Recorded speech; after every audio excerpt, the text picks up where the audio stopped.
Absinthe is an alcoholic drink known for containing substances from Artemisia absinthium, also known as wormwood. One of those substances is Thujon, which does have effects, though they may be irrelevant to the absinthe experience. For centuries, people have claimed absinthe is distinctly different from regular alcohol, yet most of those reports now seem to be unsupported stories.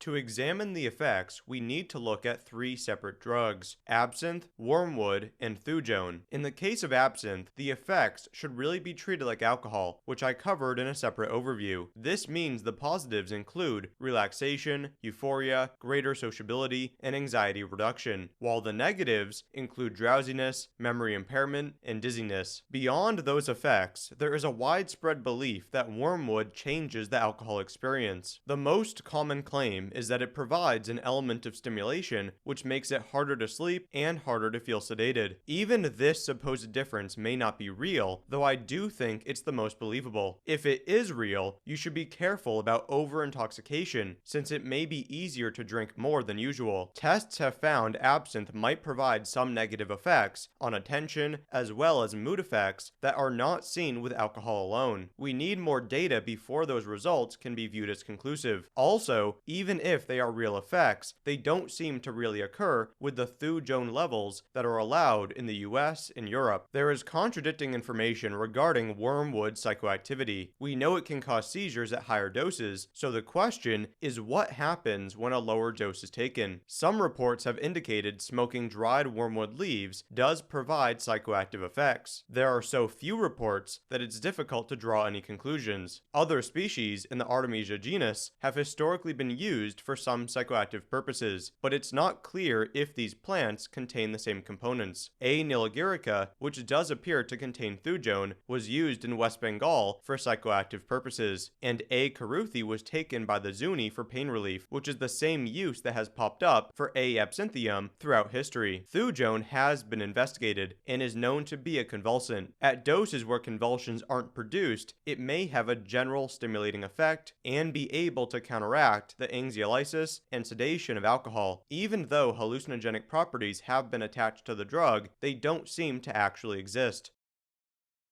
Thujone is found naturally in two forms, alpha and beta Thujone. Their concentration varies, with beta Thujone normally being the more plentiful one in wormwood. Alpha Thujone, while present at a lower concentration, is 2 to 3 times more potent. Thujone is mainly known for occurring in wormwood and absinthe, yet it is present elsewhere. It has historically been found in other drinks, with a primary one being vermouth. It's possible Benedictine and Chartreuse also contained it. Thujone can be found in other Artemisia species, including A. pontica and A. vulgaris, and its name comes from its presence in Thuja occidentalis. Another component of wormwood, absinthin, contributes much of the distinctive bitterness associated with absinthe. When it comes to absinthe, ethanol is ultimately the most important factor, with the drink ranging from 40 to 80% ethanol. The components of absinthe have always varied, with the only common ingredients generally being alcohol and wormwood. Wormwood sometimes doesn't even contain much Thujone, so it's expected the drink also varied significantly in its content. Research into historical and modern absinthe samples reveal Thujone has probably been very low for the majority of products. The average concentration was 25.4 milligrams per liter in 13 samples from 1895 to 1910, meaning those products could still be allowed in the EU. Earlier estimates had incorrectly stated the average pre-ban concentration was 250 to 350 milligrams per liter. That being said, it's entirely possible that some absinthe throughout history has contained larger amounts of Thujone. It just wasn't terribly common. Nowadays, Thujone may be practically undetectable or present at around 5 to 30 milligrams per liter. Some reports have indicated each absinthe drink contains a few milligrams of the drug, but even that estimate may be high. Given all of this, Thujone really just comes into play when wormwood or wormwood extracts are directly being used. So, if Thujone wasn't causing so-called absinthism, what was? Well, alcohol addiction and withdrawal are likely to have accounted for much of the so-called absinthism that was reported. However, with the help of hyperbole and false reports, a new condition distinct from alcohol use managed to be created. Some other contributing factors may have included cases where Thujon was higher, the inclusion of potentially problematic plants like Acarus calamus and Tenacitum vulgare, and the addition of antimony trichloride and copper sulfate by manufacturers. Thujon exerts its effects primarily through GABA-A functional antagonism. It also appears to inhibit 5-HT3 activity, but the relevance of this is unknown. Wormwood has been demonstrated to possess antioxidant and anti-inflammatory properties. Connected with the anti-inflammatory action, wormwood may suppress TNF-alpha. Some research has suggested this could benefit people with Crohn's disease and presumably other conditions. Wormwood also has hepatoprotective properties, according to some research. This might fit with its traditional use in Uyghur medicine for liver problems. Some neuroprotective or positive mental effects could also exist, partly from cholinergic activity. In Europe and Pakistan, it's historically been used to restore impaired mental function and improve memory, though adequate support for those uses has yet to appear. Uses for wormwood may exist beyond absinthe, but given how little information there is, I'm not going to provide dosing information for wormwood or Thujon. For absinthe, the dosing should be treated like alcohol, meaning 2 to 5 drinks is a common amount. Again, I recommend viewing my overview of alcohol. Just as people have cared about the effects of absinthe, the manufacturing and preparation have been quite important. Classically, the drink is made by steeping ingredients like wormwood, angelica, anise, and marjoram in alcohol. Other ingredients, such as nutmeg, calamus, veronica, juniper, dittany, lemon balm, and fennel, were also sometimes used. This was followed by distillation and flavoring. One example of a specific manufacturing process went as follows. Dried wormwood, anise, and fennel were placed in 85% alcohol overnight. Water was then added, followed by boiling and distillation. Extractions of a pontica, hyssop, and lemon balm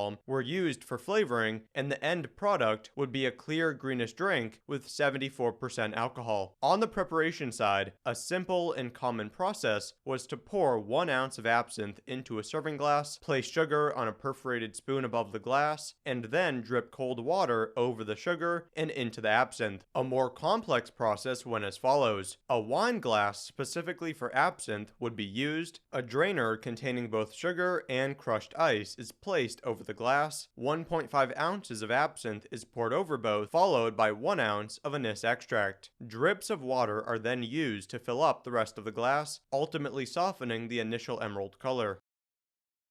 The earliest mention of wormwood is found in the Ebers Papyrus from 1550 BC. Because the text is attributed to the god Thoth, it may be hundreds or thousands of years older. Between 600 and 300 BC, Pythagoras, a Greek philosopher, discussed using wine-soaked wormwood leaves to reduce labor pains, and Hippocrates recommended wormwood extracts for menstrual pain and rheumatism. One of the top uses during the early millennia of its history was as an anti-parasitic, though there were other medical and religious uses. During the 1st century AD, Pliny the Elder, a Roman naturalist, said extracts could help with tapeworms and stomach pains. Dioscorides described how it could be made into a drink, and while it wasn't the most effective drug, it could help with intestinal parasites. Chinese medicine also employed a vulgaris, which might contain Thujon, for diarrhea and other purposes.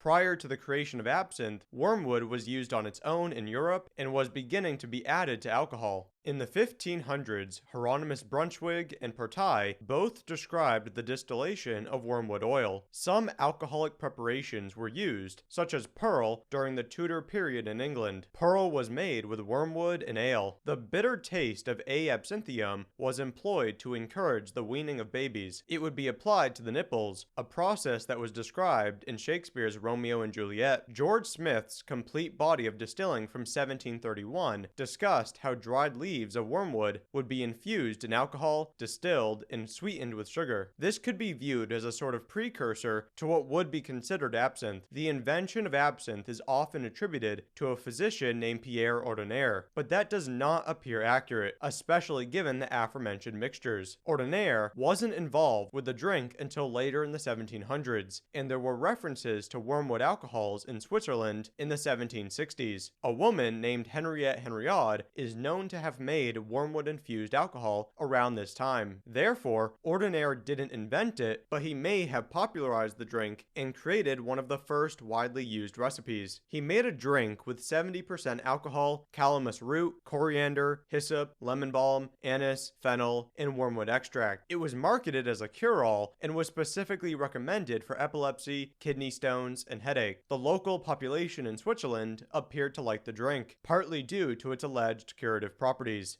In 1797, Major Daniel Henry Dubied obtained the formula for absinthe and helped bring it to the masses. He believed it could be marketed as both a medicine and a regular alcoholic drink. By 1805, Henri Louis Pernod, a son-in-law of Dubied, began operating the Pernod Fils Absinthe Company in Pontellier, France, to serve the French market. The company's operation would grow from producing 16 liters per day at this point to over 20,000 liters by 1850. In the early 1800s, effects that went beyond alcohol were being widely attached to absinthe, helping to popularize the drink. It was in the mid-1800s that the drug really exploded in France, though it was also being used throughout Europe and was known in the US. Part of its growth in France came from soldiers involved in French military campaigns in Algeria during the 1840s. The soldiers used wormwood in wine to reduce fever, and they reportedly returned to France with a desire for the drug. Members of the French military would continue using absinthe preparations while stationed in other foreign countries. Once the drug took off, it was known as the Fille Verte, or the Green Fairy. Use would steadily grow for decades. Meanwhile, reports of an allegedly unique connection to addiction and violence increased. The first description of absinthism as distinct from alcohol addiction appeared in 1859 in a doctoral thesis from Auguste Motet. The idea that absinthism was distinct and far worse was echoed by Dr. Valentin Magnan, the primary physician at an asylum in Paris. Papers from him and others promoted the idea that absinthe was a uniquely dangerous substance. Other researchers challenged the idea, but their views did not come out on top. Animal experiments and human case reports seemingly supported the problems with absinthe. In 1861, a well-known French physician, Armand Trousseau, described a man who had convulsions in connection with the drink, and a report in 1862 involved a man taking 14 milliliters of wormwood oil and suffering convulsions, jaw clenching, and vomiting. Despite reports of this kind, along with animal experiments that showed wormwood could cause convulsions, studies were not actually done to legitimately compare alcohol and absinthe. It was even easier to treat absinthe differently once a specific drug was identified. Chemical investigations into wormwood oil in 1854 revealed the main component was an isomer of camphor. Research into the substance from the 1850s to 1870s led to it being called absinthiol, among other things. Then, in 1892, absinthiol was found to actually be Thujon, which was originally discovered in another plant. It was also determined to be identical to tenacetone from tansy and salvinol from sage. Thujon was specifically blamed for the convulsions associated with absinthe, and it would become the target of regulations that have persisted to this day. Even though we're probably just examining alcohol at the end of the day, absinthe has a unique and, in my opinion, interesting history when it comes to its place among writers, painters, and others. France was a hotspot for the use of absinthe by these communities, though it wasn't the only place where the drink was taken. It was said to boost brain activity, help with creativity, expand consciousness, and inspire great art and literature. There were also claims about it being an aphrodisiac. During the 1890s, the old Latin Quarter of Paris was particularly associated with creative individuals taking absinthe. It was often praised in this community, but externally, people viewed both the area and the drink in a negative light. Some described it as a cheap and dangerous drug that was no different from morphine and opium in terms of negative effects and addiction. People warned that while young creative individuals took it for new sensations in the name of art, they were ultimately ruined by the substance. Some of the negative depictions of absinthe appeared in art. Edouard Manet's The Absinthe Drinker shows an unkempt figure in a somber mood. Edgar Degas's Absinthe shows a woman with expressionless eyes with nothing but absinthe in front of her. And a novel called Wormwood features a character who becomes addicted after just one use. As the novel says, the action of absinthe can no more be opposed than the action of morphia. Many other depictions came from a range of artists and writers. Toulouse-Lautrec was known to be a user, and he even made his own drink, known as Earthquake, by mixing it with cognac. It played a role in his paintings, At the Moulin Rouge, Monsieur Boulet at the Café, Acronal, and The Absinthe Drinker. He depicted Van Gogh with it in 1887. Pablo Picasso made many absinthe-related pieces, with a particular focus on women, and he made some sculptures pertaining to the drug. His paintings included The Absinthe Drinker, The Absinthe Lover, Woman Drinking Absinthe, The Glass of Absinthe, and Bottle of Pernod. Van Gogh is probably the most well-known user, and some have blamed it for his illness. Though, if it was a factor, alcohol was likely the main culprit. Edouard Roalt, one of the most important Estonian artists in the 1900s, is a case where absinthe wasn't just a topic of art, but may have instead actually impacted his style. Some have suggested his more mystical and hallucinatory work in the 1930s was connected in some way to the drug, an example of this being his piece, Hell. On the writing side, Oscar Wilde gave the following description: after the first glass, you see things as you wish they were. After the second, you see things as they are not. Finally, you see things as they really are, and that is the most horrible thing in the world. Ernest Christopher Dowson, an English poet, spent a lot of time talking about absinthe. He was both a fan and a critic, though he tended to remain a little more realistic about the drug. He summed up his generally pro-absinthe view as whiskey and beer for fools, absinthe for poets. Absinthe has the power of the magicians. It can wipe out or renew the past and annul or foretell the future. In his decorations in verse and prose, the drug let him see blue vistas of undiscovered countries, high prospects, and a quiet, caressing sea. He described it as both positive and somewhat negative for his health and mind. The absinthe which I have consumed between 9 and 7 of the morning on Friday seems to have conquered my neuralgia, though at some cost to my general health yesterday. The curious bewilderment of one's mind after much absinthe. The unreality of London to me. How wonder it is. When using it pretty often, he felt it was problematic. As a steady drink, it is inferior to the homely Scotch. Awoke this morning with jingling nerves and a pestilential mouth. It is extremely detrimental to the complexion. I never presented a more debauched appearance than I do this morning.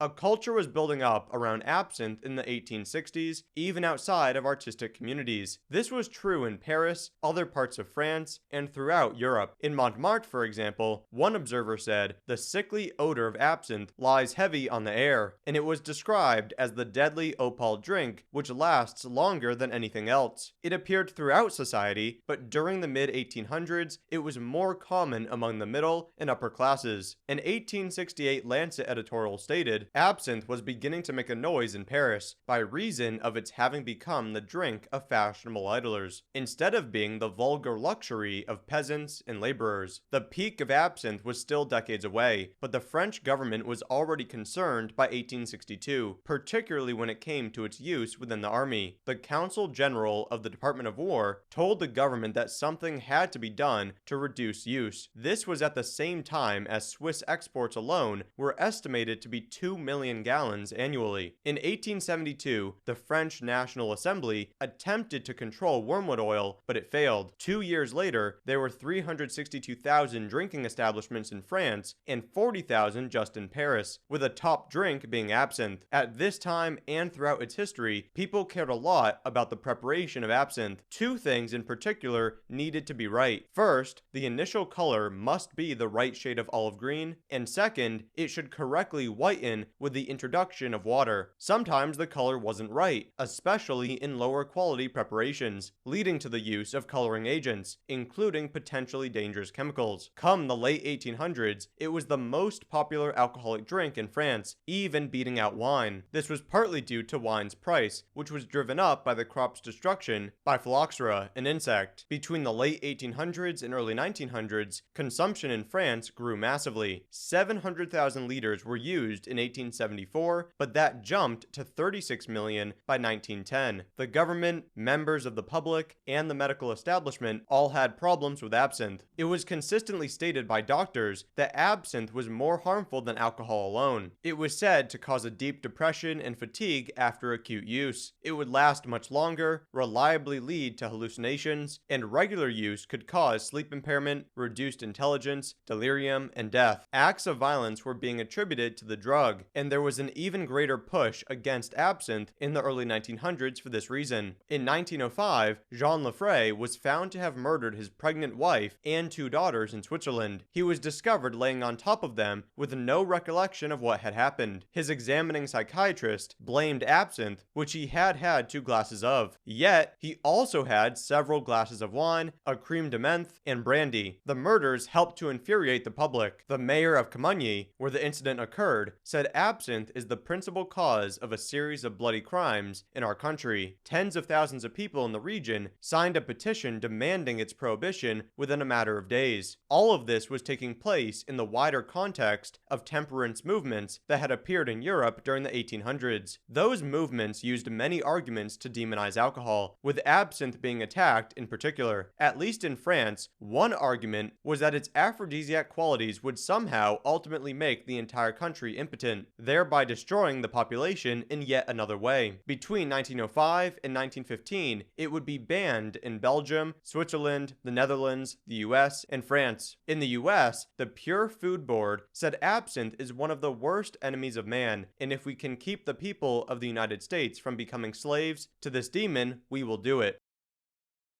After the bans in the early 1900s, absinthe use fell to a barely detectable level. It was still being used as late as the 1930s in the UK, and it wasn't even prohibited in some places, but the market dried up. As the decades went by, interest in the drug began to reappear, with many references being made to the old fanciful stories. Researchers in the 1970s, like in earlier times, drew connections between Thujon and THC. They thought the drugs could be acting on the same receptor, though this wasn't ultimately supported. Absinthe was popularized to some degree by a 1971 Playboy article. In the piece, written by Maurice Zolotow, the aphrodisiac and invigorating qualities were hyped up. Here are some of the quotes. It is regarded as a necessity of life by many mountain climbers and skiers. Ernest Hemingway has written the warmest tributes to absinthe. It was indeed one of the best and safest aphrodisiacs ever invented by the mind of men. In the 1980s, just as in prior decades, wormwood could be purchased from apothecaries, health food stores, and head shops. A commercial market for absinthe was basically non-existent, but people could add their own wormwood to alcohol or make a tea. Formalized regulations finally became available in the EU in 1988, paving the way for a clearly legal absinthe market. The EU regulations went into effect around Europe in the early 1990s, and would eventually allow up to 35 milligrams of Thujon per liter to exist in products. By the late 1990s, absinthe had appeared on the scene again, such as with several varieties being sold in the UK. In 2007, the legal status of absinthe in the US was clarified, allowing genuine absinthe products to be openly sold. Products did become available in the US, but they were limited to just 10 milligrams per liter. Currently, there are multiple kinds of wormwood and absinthe products on the market, just as there was centuries ago. Some are high quality and follow essentially the same recipes as pre-ban absinthe. Some are lower quality, with wormwood extracts simply being added to alcohol. And in other cases, people buy wormwood or wormwood extract to use them on their own or to make stronger absinthe products, which can also be more dangerous.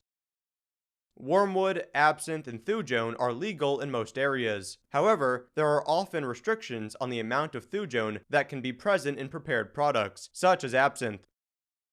It is very clear that too much Thujone can cause seizures and may even be deadly. But the key is that absinthe should not contain amounts that are harmful. You'd be dead from alcohol before the Thujone really began to matter. Concerns do appear when using sources of Thujone that have higher concentrations, such as wormwood extract. An overdose on wormwood may lead to anxiety and alertness, followed by seizures, impaired consciousness, and renal failure. There are many historical examples of this happening, as well as more recent cases. Here is an example from 1997. A man used 10 milliliters of wormwood essential oil and ended up with impaired consciousness, tonic-clonic seizures, rhabdomyolysis, and acute renal failure. The dangerous dose of wormwood and Thujone isn't known, so you should remain very careful about how much you take, such as by sticking with reputable sources of prepared absinthe. Doing so means you essentially just have to treat absinthe like alcohol in terms of safety. Another historical but almost certainly exaggerated claim about the drink is that it can lead to severe depression, even acutely. I don't think there's good evidence for this, but there was a somewhat concerning case in 2010 involving 350 milliliters of absinthe. This led to intoxication and then strong suicidal thoughts, culminating in a suicide attempt. The user did not have a history of suicidal thoughts, and other types of alcohol had never contributed to this kind of response. We don't know if something unique about absinthe contributed in that case, and it certainly doesn't appear the drink regularly causes that sort of response, but it's best to be additionally careful if you are depressed or in an otherwise mentally problematic state. If you have any questions, feel free to leave them in the comment section. In order for the Drug Classroom to provide more education, support is necessary, and the best way to support is through Patreon at patreon.com/thedrugclassroom. You can also contribute through PayPal or Bitcoin. You can reach me on Twitter at Seth A. Fitzgerald and via email at seth@thedrugclassroom.com. More information and links to references can be found on the TDC website using the link below.